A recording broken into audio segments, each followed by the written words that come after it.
제가 초등학교 때 방학이 되어지면 꼭 가는 곳이 있었습니다. 그곳은 바로 저희 고모님 댁이었습니다. 사실 고모님 댁에 가는 것이 늘 기다려졌어요. 특히 겨울에는 더 마음이 설레었습니다. 왜냐하면 고모님 댁에 가면 제가 참 좋아하는 사촌 형님이 있었어요.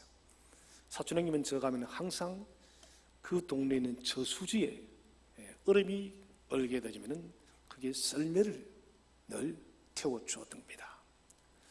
자, 썰매를 타러 가면 항상 사촌 형님은 제일 먼저 돌을 던져봅니다. 돌을, 주먹만한 돌을 던져서 얼음이 어느 정도 얼었는가 그 두께를 가늠합니다. 그러긴 저에게 주의를 줘요. 이곳까지만 가라고. 더 이상 가면은 위험하니까 이까지만 가라고. 저는 그 의미가 어릴 때는 잘 몰랐지만 조금 크니까 왜 사촌 형님이 그렇게 말했는지 이해할 수가 있었습니다. 얼음이 얇게 얼었다면 썰매를 타면은 순식간에 얼음은 부서지게 되고 저는 빠져 죽을 수밖에 없죠. 저는 이 저수지의 얼음을 보면서 인생도 똑같다는 생각이 들어졌습니다. 우리 인생도 언제나 살얼음과 같은 위험 앞에 노출되어져 있다는 것이죠. 인생이 언제나 아주 꽁꽁 언 얼음 위를 걷는 것처럼 썰매를 타는 것처럼 안전하기만 하면 좋겠는데 그렇지를 못하다는 것입니다. 우리는 때로는 살얼음 같은 인생을 걸어야 된다는 것입니다. 그렇기 때문에 세상은 많은 위험이 도사려 있고 올해를 우리가 달려오면서도 여러분 우리는 우리 인생길에서 고꾸라지고 엎어졌던 때도 많았을 것이고 또 잠깐 뒤돌아보면 정말 아찔했던 순간들이 여러 번 있었을 것입니다. 우리는 세상의 문제 앞에서 어떻게 이 문제들을 바라보아야 될까요? 그것은 하나의 원칙이 있습니다. 느헤미야의 원칙이에요. 느헤미야는 예루살렘 성벽이 무너진 소식을 듣고 수일을 울며 금식하며 기도했다는 것입니다. 여러분, 세상이 살얼음 같고 도처에 위험이 깔려 있습니다. 그렇다면 그 문제들을 가지고 하나님께 기도하시기를 바랍니다. 하나님께 기도할 때 우리는 인생의 그 위험의 순간들을 이겨나갈 수가 있는 것이에요. 우리는 로마서를 2주 동안 살펴봤습니다. 율법으로는 결코 할 수 없었던 그 일, 그것이 무엇입니까? 사람의 구속 사역이었습니다. 하나님께서는 독생하신 예수를 보내어서 십자가에 죽게 만들었고 그 피로 말미암아서 우리를 구원하였습니다.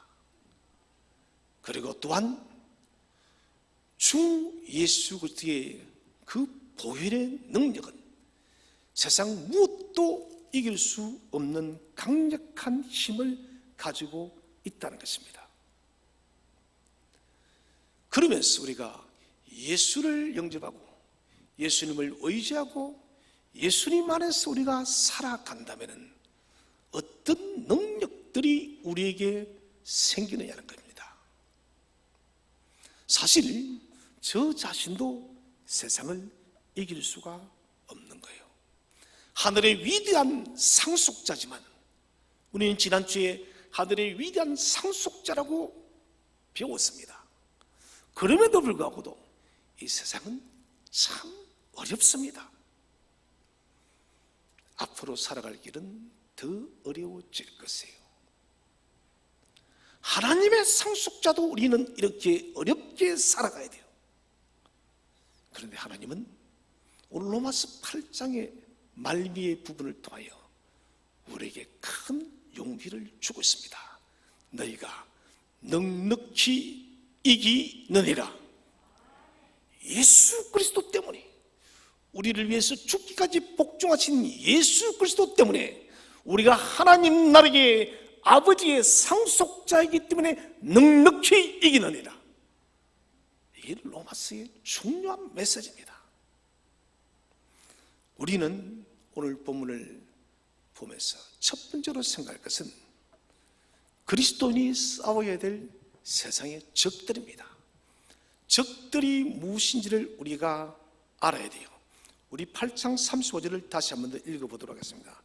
8장 35절 시작. 누가 우리를 그리스도의 사랑에서 끊으리요? 환난이나 곤고나 박해나 기근이나 적신이나 위험이나 가리랴. 자, 여기 보면은 우리가 싸워야 될 원수가 뭔지, 우리를 고통스럽게 하고 우리를 힘들게 하는 적들이 무엇인지를 기록을 하고 있습니다. 그 첫 번째는 환난이에요. 환난. 이 환난은 들립십스라는 헬라어를 씁니다. 들립십스라는 것은 강하게 누르다, 분쇄기로 부수다, 이런 뜻이 들립십스입니다. 여러분, 저는 가끔씩 그 앞찾기를 보게 돼요. 앞찾기를 보면은 그 기계가 모터 위에서 붕 하고 내려면 어떤 것도 다 구부러져요. 특히 자동차를 그 부수는 앞세기를 보게 되면 가끔 그런 생각해봐요. 내가 저기에 깔리면 어떻게 될까? 이런, 이게 들립시스, 환난입니다. 당시 1세기 성도들이 당한 그 환난이 바로 이런 환난이 마치 앞세기가 우리를 짓누르듯이 그렇게 고통스럽게 했다는 거예요. 여러분, 어떻게 우리가 그것을 이겨낼 수가 있습니까? 그런데 환난이라는 이 단어에는 아주 중요한 의미가 있어요. 환난은 내가 싸우는 것이 아닙니다. 환난은 살아계신 예수님이 싸우는 것임을 믿으시길 바랍니다. 내가 싸우면 우리는 그 앞찾기에 앞서게 눌려서 분쇄되어서 우리는 살아 생존할 수가 없지만 주님이 사망 권세를 이기신 주 예수께서 싸우시기 때문에 저와 여러분은 모든 환난, 모든 고난들을 이겨낸다는 것이에요. 그래서 우리는 이 환난을 당할 때에 환난이 나를 짓누르구나. 그러나 내가 싸우는 것이 아니야. 주님이 대신 싸워주고 계셔. 그러면은 주님은 이기시는데 이 속에서 우리가 하나를 캐치를 해야 됩니다. 그게 뭐냐? 환난은 하나님의 목적이 개입이 되어 있습니다. 1세기 성도들에게, 특히 여러분 네로 황제 때 여러분 수많은 성도들이 순교를 당하고 사자팝이 되어지고 예수 믿는다는 그 자체 때문에 그들은 순교의 제물이 되었습니다. 재산을 빼앗기기도 하고 거처를 정하지도 못하고. 이런 환난이 왜 1세기 성도들에게 찾아왔고 오늘 우리들에게도 이런 많은 환난들이 있어요. 하나님의 어떤 목적이 있는가? 그것은 다른 것이 아니라 믿음의 문제예요. 하나님께서 여러분, 저와 여러분에게 늘 관심 가지는 것은 뭘까? 그것은 믿음이에요. 주님께서 말씀하셨죠. 마지막 날에 내가 너희들의 믿음을 볼 수 있겠느냐? 주님은 늘 관심이 너희 믿음이 큰 믿음이 되기를 원한다. 백부장처럼 큰 믿음이 되기를 원하노라. 이게 우리 주님의 관심입니다. 그래서 돌립시서 이 환난을 통하여 저와 여러분의 믿음이 커지게 하는 것이 하나님의 목적입니다. 그러므로 여러분, 환난이 두렵습니다만은 그러나 주님이 싸우심으로 이 환난 앞에 너무 두려워하지 마시기를 바랍니다. 주께서 우리의 방패가 되시고 주께서 우리의 창이 되셔서 모든 환난을 대적하여 싸워 이길 줄로 믿으시기를 바랍니다. 그래서 로마서 5장 4절에 보면은 이 환난은 인내를 이룬다. 이 환난을 이루다는 것은 카텔 가조마이란 말이죠. 카텔 가조마이. 가져마는 좀 더 나가서 이기다는 거예요. 이기다. 환난은 이긴다는 것입니다. 그 들립시스가 그 환난이 아무리 고통스럽고 힘들어도 주께서 저와 여러분을 지속적으로 한 번 이기는 것이 아니라 계속적으로 이기게 함을 믿으시길 바랍니다. 한 번 이기면 안 돼요. 주님께서 우리에게 힘을 줘서 지속적으로 이기게 하는 것입니다. 그래서 환난이 오면은 인내라는 열매를 우리가 맺게 되고, 인내의 열매는 연단이라는 아름다운 것을 우리에게 또 만들어 낸다는 것입니다. 이 연단 속에서는 소망이 보입니다. 아무리 환난의 극한 속에서도 여러분 소망의 빛이 보이면 다시 일어날 줄을 믿으시길 바랍니다. 사람은 여러분 소망이 사라지면 망하는 거예요. 소망의 빛이 보이면 일어날 수가 있다는 것입니다. 환난이 오면 이제는 하나님의 특별한 의도가 있다는 것을 기억하시기를 바랍니다. 그래서 두려워 말고 하나님께서 내 인생에 개입하셔서 이 환난을 통하여 나의 믿음을 큰 믿음으로 지금 만드는 중이다, 이 생각을 가져야 된다는 것입니다. 두 번째는 곤고입니다. 곤고라는 것은 외적인 고통보다 정신적인 고통이에요. 정신적인 슬픔. 사람의 마음이 정신적으로 너무너무 힘들어서 어찌 할 바를 모르는 것입니다. 어제 뉴스에서 이태원 참사를 당한 부모들이 인터뷰를 하는 것을 봤습니다. 95명의 유족들이 모여서 인터뷰를 하지를 못해요. 뒤에서 부모들이 울면서 통곡을 하는 거예요. 여러분, 우리는 여러분 그들의 마음을 모릅니다. 왜? 내 자식이 죽지 않았기 때문에. 절대 몰라요. 내 자식이 죽었을 때 우리는 그들의 마음을 이해하는 것입니다. 여러분, 이런 것들이 바로 정신적인 고통입니다. 현대인들은 정신적인 고통들이, 정신적인 슬픔들이 너무 많습니다. 한국이 여러분 왜 그렇게 행복지수가 낮게 떨어졌을까요? 그것은 다른 것이 아닙니다. 경제적인 부유함들은 많이 좋아졌지만 그러나 정신적인 마음의 평강이 없다는 것입니다. 그래서 많은 사람들이 힐링하고 난립니다. 요즘은 젊은 세대뿐만 아니라 여러분 나이 많은 세대들까지 캠핑이 여러분 전국을 휩쓸고 있습니다. 왜 그렇게 할까요? 마음이 지쳤다는 것입니다. 마음이 지쳤기 때문에 자연이라도 가서 좀 마음을 다스리고 싶다는 것이죠. 우리의 마음을 지속적으로 힘들게 하는 문제는 사라지지 않을 것입니다. 그러나 여러분 기억하시길 바랍니다. 주님께서는 큰 풍파가 일어서 어찌 할 바를 몰라는 제자들에게 마가복음 4장 39절에 말씀하십니다. 바다를 향해서 잠잠하라. 오늘 저와 여러분의 마음에 주님은 선포합니다. 잠잠할지어다. 주님이 잠잠하라고 선포하는 거예요. 그리고 요한복음 6장 20절에서 말씀하십니다. 내니 두려워하지 말라. 주님 말씀하십니다. 내니 두려워하지 말라. 살아신 여러분, 지금 내 마음을 잠잠케 하고 내 마음을 평안케 하시는 주 예수 그리스도만을 붙드시기를 바랍니다. 주님이 찾아올 때 이러면 샬롬이 있는 거예요. 세상에 물질이 있어서 샬롬이 있는 것이 아닙니다. 출세가 있어서 능력이 있어, 그게 샬롬이 아닌 것이에요. 주님이 저와 여러분의 마음에 찾아올 때 모든 죄를 해방시킨 주 예수께서 우리를 찾아올 때 우리에게 진실로 샬롬이 있음을 믿으시기를 바랍니다. 주님이 찾아와야 돼요. 세 번째는 박해입니다. 박해는 누가 받느냐? 이것은 굉장히 영광스러운 것입니다. 예수님을 진정 사랑하는 사람이 받는 것이 박해입니다. 저는 이 박해를 생각하면서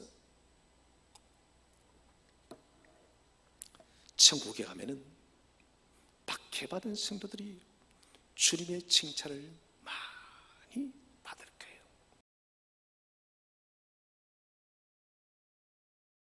왜? 처음부터 이 사람은 주님을 사랑합니다. 여러분, 사랑이란 것은 좋은 것만 취하는 것이 사랑이 아니에요. 그것은 가짜 사랑입니다. 진짜 사랑은 여러분 뭡니까? 사랑하는 사람의 고통과 아픔과 슬픔과 눈물도 다 받는 것. 그래서 지난주에도 우리가 8장 17절에서 뭐라 했습니까? 우리가 하나님의 상속자가 되었으면 고난도 함께 받아야 할 것이니라. 여러분, 그래서 주님 때문에 박해받는 것을 기뻐하시기 바랍니다. 그리스도인이라는 이름 하나 때문에 고난도 받고, 여러분, 이런 것은 즐거운 고난입니다. 16세기 메리 1세는 여왕이죠.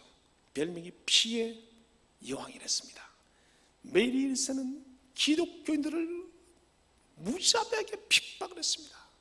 수많은 선교사들이 이때 나왔어요.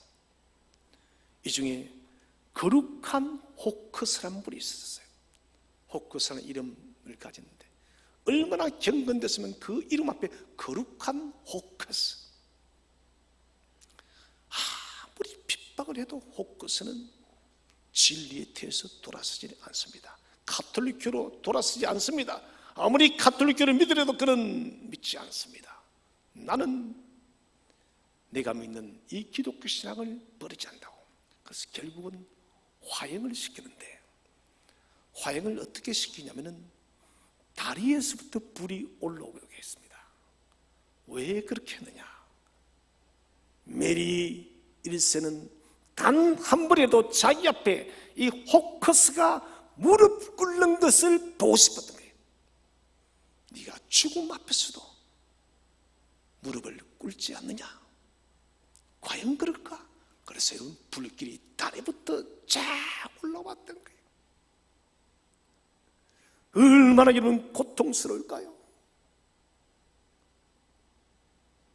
불의 고통은 여러분 표현할 수가 없습니다. 우리가 잠깐 화상을 입어도 견딜 수가 없는데, 여러분, 식용유에 조그만 여러분 기름이 튀어도 얼마나 따가워요. 그런 정도가 아닌 거예요. 뜨거운 불이 발밑에서도 올라오는데 호커스 목사님은 무릎을 꿇지 않습니다. 견뎌냅니다. 불이 타올라오는데 양손을 높이 들고 그런 박수를 치면서 오직 예수, 오직 예수, 이렇게 하면서 순교의 제물로 그는 하나님께 드려졌던 것이에요. 여러분, 박해라는 것은 불순물을 제거하는 거예요. 저는 좀 믿음이 고상하고 좀 믿음이 높이 있는 분들은 여러분, 그래도 여러분 믿음 속에 남아있는 불순물을 제거하시기를 바랍니다. 이 불순물이 완전히 제거되어져야 됩니다. 정결한 신부가 되어야 됩니다. 저는 결혼할 때 저 아내가, 물론 모든 사람이 그렇겠죠, 제 아내가 가장 예쁘더라고요. 더 예쁜 사람 보지를 못했어요. 그리고 정결하게 보였습니다. 정결하게. 신랑인 저에게는 여러분 최고의 것은 정결함이었어요. 내 아내가 될 사람이 정결한 신부가 되었다는 것이 저는 너무 좋았어요. 여러분, 주님도 저와 여러분이 예수 그리스도 안에서 정결한 신부가 되기 원함을 믿으시기를 바랍니다. 그래서 여러분, 우리는 불순물을 제거하는 것, 비록 우리가 직장과 우리의 생활의 터전과 혹 가정에서 편견으로 핍박을 받고 어려움을 받는다 할지라도 여러분, 그 박해를, 그 어려움을 기쁨으로 여기시길 바랍니다. 어려울수록 여러분 두 손을 높이 들고 하나님을 찬송하시기를 바랍니다. 하나님은 그 찬송을 너무너무 기뻐하는 거예요. 저는 마음이 우울할 때마다 휘파람을 봅니다. 찬송가의 휘파람을 불면은 여러분 없던 힘이 그냥 갑자기 불쑥불쑥 생겨난다는 것입니다. 여러분 찬송하시기 바랍니다. 박해가 있을수록, 고난이 있을수록, 어려움이 있을수록 하나님을 찬송하며 승리하시기를 바랍니다. 네 번째는 기근입니다. 기근은 박탈입니다. 먹는 문제가 충돌하는 것이에요. 우리가 신앙의 길에 있어서 먹는 문제에 부딪히게 되면 많은 사람들이 믿음을 포기합니다. 어제 사택에 도시가스 보일러를 설치하는데 저는 교회 간다고 못 들었는데 제 집사님 그래요. 오늘 보일러 설치한 분이 SFC, 우리 고신교단 학생운동이죠. SFC 출신한 겁니다. 고등학교 때도 열심히 했었고, 그리고 군대를 갔다 와서도 열심히 했는데 지금은 교회를 다니지 않다는 것입니다. 먹고 사는 문제 때문에 그래 돼요. 내가 보일러업을 하다 보니까 먹고 사는 문제 때문에 신앙생활을 하지를 못한다고. 여러분, 이런 문제가 충돌할 때 용기를 내시기를 바랍니다. 다니엘과 사드락과 메삭과 아벳느고를 보세요. 여러분, 그들도 왕의 신상 앞에 사드락, 메삭, 아벳느고 절하지 않으면 여러분 그들의 인생과 그들의 생업과 그들의 지위와 모든 것이 박탈되어집니다. 그런데 뭐랍니까? 하나님이 우리를 구원해내지 않을지라도 우리는 왕의 신상 앞에 절할 수 없나이다. 그래야 그 사드락, 메삭, 아벳느고가 여러분 풀무불에 들어갔을 때 그곳에 이미 주님이 함께하였음을 믿으시길 바랍니다. 우리가 여러분 용기를 내고 생업과 하나님 속에서 우리가 하나님을 붙들 때 하나님은 이미 저와 여러분을 붙들고 계심을 믿으시길 바랍니다. 그래서 기근이 찾아올 때 먹는 문제와 하나님, 여러분 언제나 하나님을 선택하시기를 바랍니다. 다섯 번째는 적신입니다. 적신이 것은 벌거벗겨진 몸입니다. 이것도 이런 박해자들이 당한 고난입니다. 1세기 때에 수많은 그리스도인들이 벌거벗겨져서 그렇게 수치를 당하는 거예요. 여러분, 이 백주대낮에 누군가 우리가 이런 벌거벗고 누가 돌아다닐 사람이 있겠습니까? 예수 믿는다는 그 문제 때문에 수많은 사람들이 바라보는데 그 가운데서 온몸이 벌거벗겨서 수치와 조롱을 당했다는 것입니다. 그런데 이 수치와 조롱을 누가 받았느냐? 우리 주님이 수치와 조롱을 받았다는 거예요. 여러분,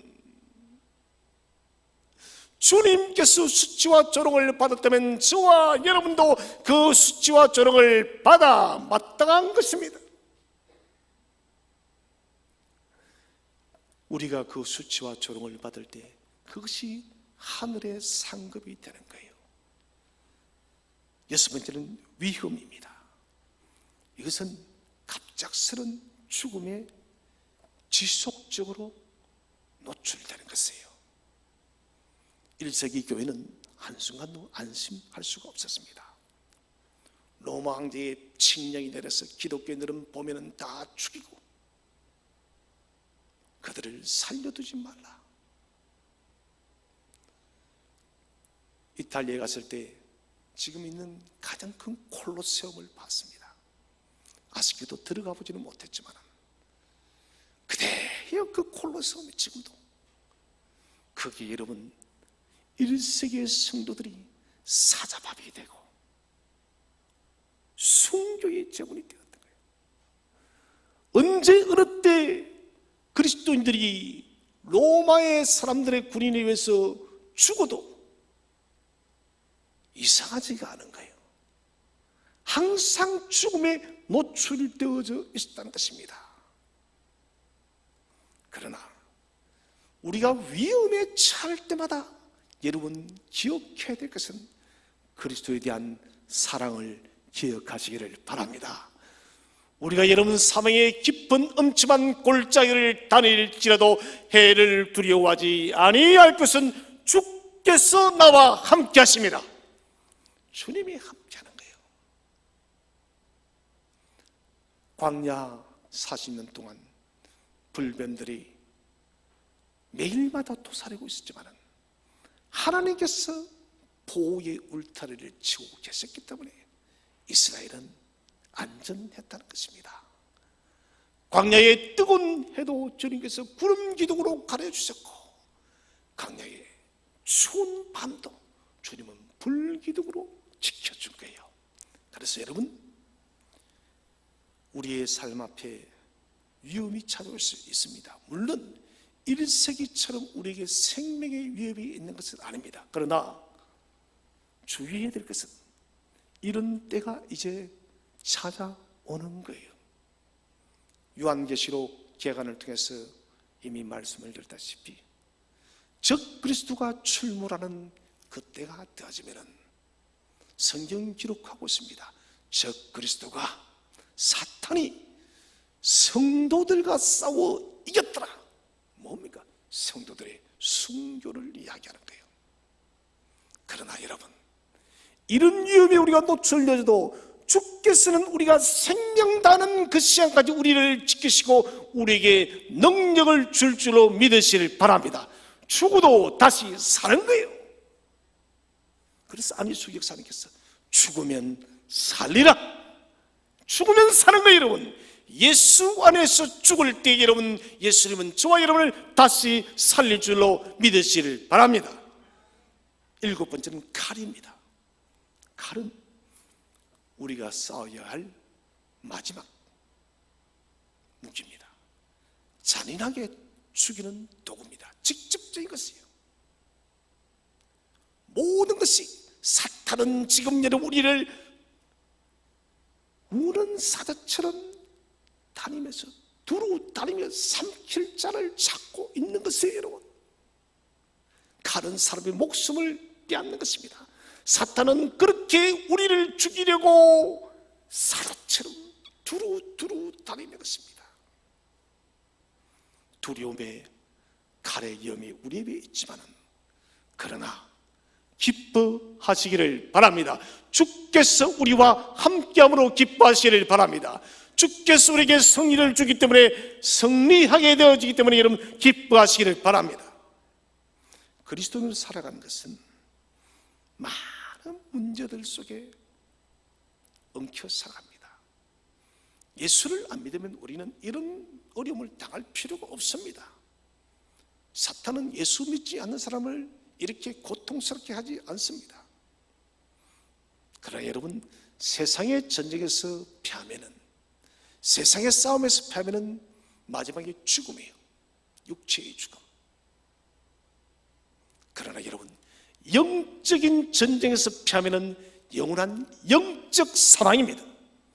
때로는 여러분 세상과의 싸움에서 실패해 보인다 할지라도 영적 전투에서는 반드시 승리하시기를 바랍니다. 영적 전투는 승리해야 돼요. 종교개혁 시대에는 교회는 모루이고 세상은 망치다. 이게 무슨 말이에요? 모루는 망치가 내려치면 밑에 받치고 쇳덩이를 말합니다. 망치는 수없이 모루를 내리칩니다. 교회가 그렇다는 것이에요. 사탄이, 세상이 모루되어진 교회 우리들을 여러분 수없이 망치 같은 것으로 우리를 내리치는데, 여러분 그런 신기한 것이 있습니다. 모루는 아무리 맞아도 부서지지 않습니다. 망치가 부서지는 거예요. 여러분, 사탄이 우리를 아무리 공격해도, 사탄이 저와 여러분 아무리 여러분 모략해도 저와 여러분은 무너지지 않을 줄로 믿으시를 바랍니다. 그래서 우리는 오늘의 이 세상과의 전쟁에서 우리는 실패자가 아니라 위대한 승리자라는 것을 확신하시를 바랍니다. 이제 둘째 주제는 세상의 도전에 그리스도인이 승리하는 이유가 뭘까요? 첫 번째는 예수 그리스도의 사랑이 이기게 합니다. 사도 바울은 본문에서 주를 부르는 호칭을 한번 보도록 합시다. 우리를 사랑하시는 이로 말미암아. 우리를 사랑하시는 이가 누구십니까? 예수 그리스도. 내 힘으로 이긴다는 것이 아니에요. 내 능력으로, 내 지식으로, 내 지혜로가 아니라 주님의 힘으로 전능하시고 전지하시고 모든 것을 하실 수 있는 우리 주 예수 그리스도의 사랑으로 우리가 이김을 확신하시기를 바랍니다. 여러분, 든든한 빽이 있다는 것입니다. 그리스도의 사랑이 이기게 합니다. 주님의 십자가는 이기는 본을 보여주고 있습니다. 성령은 우리가 약할 때 우리를 강하게 하십니다. 우리가 연약할 때 성령은 우리를 찾아와서 우리에게 힘을 주십니다. 불가능한 일을 가능케 하고 도무지 역전시킬 수 없는 일을 역전시키는 분이 바로 성령 하나님이십니다. 고린도전서 1장 25절을 함께 읽어보겠습니다. 시작. 어리석음이 사람보다 지혜롭고 하나님의 약하심이 사람보다 강하니라. 아멘. 잘하는 말씀이죠. 하나님의 어리석음이 사람보다 지혜로움을 믿으시기를 바랍니다. 하나님의 약함이 사람보다 강합니다, 여러분. 그렇다면 세상이, 사탄이 아무리 강해도 하나님께서 저와 여러분을 이기게 하는 거예요. 무엇으로? 하나님의 사랑으로. 우리가 무엇이 되어졌기 때문에, 하나님의 상속자가 되었기 때문에 하나님은 이기게 함을 믿으시기를 바랍니다. 하나님의 자녀가 실패하게 두지 않는다는 것이에요. 세상의 도전 속에 무방비 같지만은 주의 영이 우리에게 역사해서 우리는 강하게 된다는 것입니다. 사랑하신 여러분, 하나님의 사랑을 마음 깊이 충만하게 채우시기를 바랍니다. 그 사랑으로 세상과 직면하시기를 바랍니다. 두 번째로, 고난을 당하면 당할수록 더 강해지기 때문에 우리는 이기는 것입니다. 자, 성도의 믿음은 시험을 당합니다. 그런데 성경은 믿음이 시험을 받으면 받을수록 더욱더 강해집니다. 여러분, 그것을 많이 경험했을 것입니다. 저는 올해 2022년을 지내면서 여러 성도들의 삶을 보면서 참 마음의 감사를 가졌습니다. 이 사람이 이 문제를 이겨내다니, 대단한 문제, 대단한 일이었습니다. 이제 믿은 지 얼마 되었다고 이 문제를 이겨내나? 여러분, 뭡니까? 시험이 올수록 주께서 우리에게 더욱더 강한 힘을 주기 때문에 그래요. 그래서 이기는 거예요. 그리스 신화에 안타이오스라는 그 존재가 나요.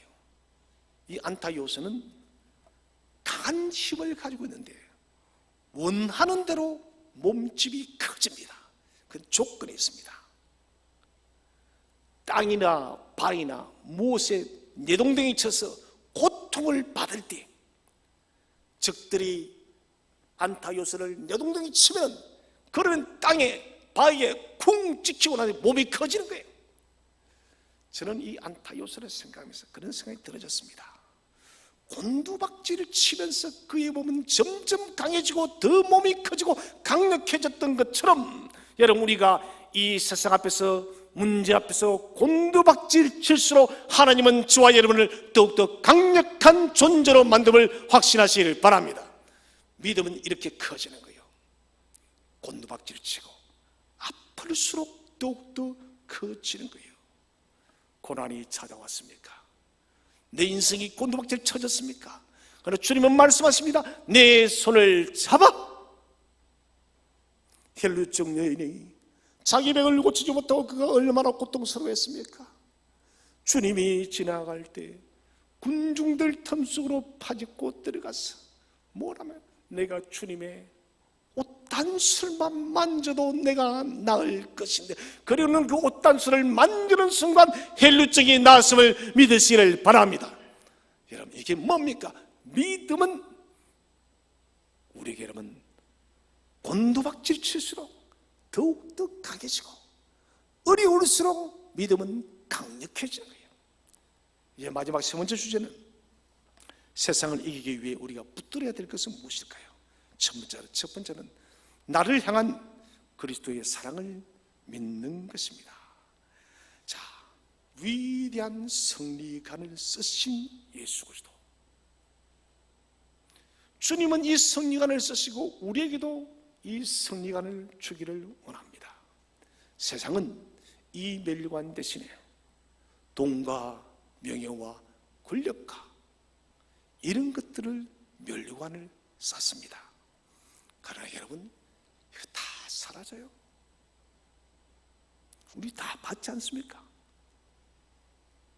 저도 죽고 여러분도 죽습니다. 대통령도 죽고 여러분, 장관도 죽고요, 정치인도 죽고요, 유명한 스타도 죽을 것이고요, 다 죽어요. 장례식장을 많이 갔습니다.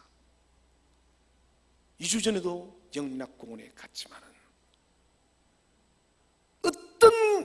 어떤 시신도 관 외에는 없어요. 사람 눕기에 딱 맞은 관 내에 달리 무엇을 거기에 억만금을 올린 관을 저는 단 한 번도 본 적이 없습니다. 여러분, 이게 인생이에요. 우리는 썩어질 것을 붙들 것이 아니라 여러분, 영원한 생명의 멸류관을 사모하시기를 바랍니다. 생명의 멸류관이에요. 오직 그리스도 사랑을 믿을 때 우리는 이 멸류관을 씁니다. 거듭 말씀드리지만 우리에게 이 위대한 사랑을 주기 위해서 이런 율법이 할 수 없는 것을 주님이 했습니다. 그게 뭡니까?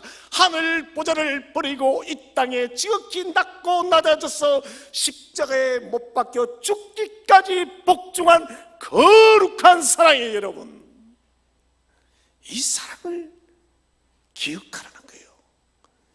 이 정도로 주님이 사랑한다면 그 사랑이 얼마나 강력한지 여러분 아시겠습니까? 결코 이 사랑은 변하지 않습니다. 결코 이 사랑은 약해지지도 않습니다. 만문을 활짝 열고 나를 향한 주님의 사랑을 견고하게 붙드시기를 바랍니다.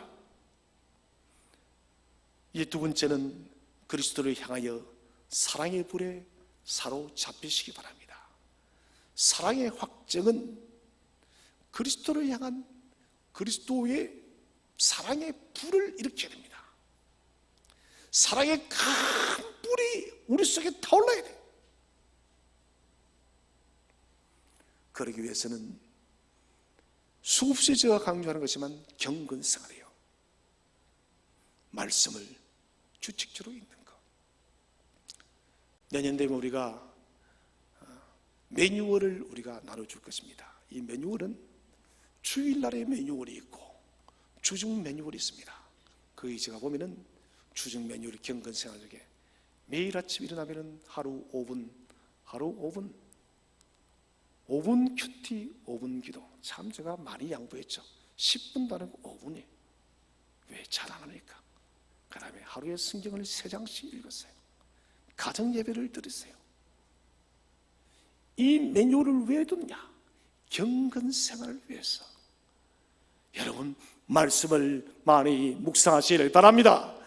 많이 기도하시기 바랍니다. 주님을 많이 찬송하시기를 바랍니다. 그럴 때 우리 속에 여러분 그리스도의 사랑의 불이 뜨겁게 타오르는 것입니다. 이 불이 타오를 때 우리는 헌신의 삶을 살아갈 수가 있는 거예요. 바울이 다메섹에서 회심하고 난 뒤에 그는 그리스도의 증인이 되어집니다. 1차, 2차, 3차 선교 여행을 할 때, 3차 때는 로마로 갈 때는 그는 죄수가 되어서 로마로 가지 않습니까? 바울은 나는 예수 그리스도의 포로다, 나는 예수 그리스도의 둘로서 종이다, 그리스도에 대한 사랑의 불이 사로잡히니까 그 사랑의 불을 열정으로 나타내는 거예요. 사랑하시는 여러분, 주님을 사랑한다면 이 사랑을 여러분 헌신으로 나타내시기를 바랍니다. 이런 성도가 참된 성도입니다. 지금은 어둠의 시대예요. 어둠이 깊어갈수록 앞이 보이지 않지만 그러나 생명의 빛은 찬란하게 빛이 나고 있습니다. 아무리 어둠이 깊다 해서 여러분 소망이 사라진 것은 아닙니다. 도자기가 여러분 뜨거운 물에서 구워져야만 명품의 도자기가 되어지듯이 우리도 여러분 예수 그리스도 때문에 오늘 읽은 35절에 환난, 공고, 박해, 기근, 적신, 위험, 칼, 이 세상의 위험 앞에 우리가 맞짱을 뜨고 두려워하지 않고 싸워 이겨낼 때 저와 여러분은 명품의 그리스도인이 될 줄로 믿으시기를 바랍니다. 그래서 주님 말씀하십니다. 너희가 넉넉히 이기느니라. 여러분 이 말씀을 가슴 깊이 새기시고 오늘 우리의 세상이 어떠하든 다가오는 세상이 어떠하든 넉넉히 이기게 하시는 주 예수 그리스도를 굳세게 믿고 우리에게 주어진 삶의 모든 영역을 믿음으로 전진하고 믿음으로 쌓아나가는 저와 여러분 되시기를 주의 이름으로 축원드립니다.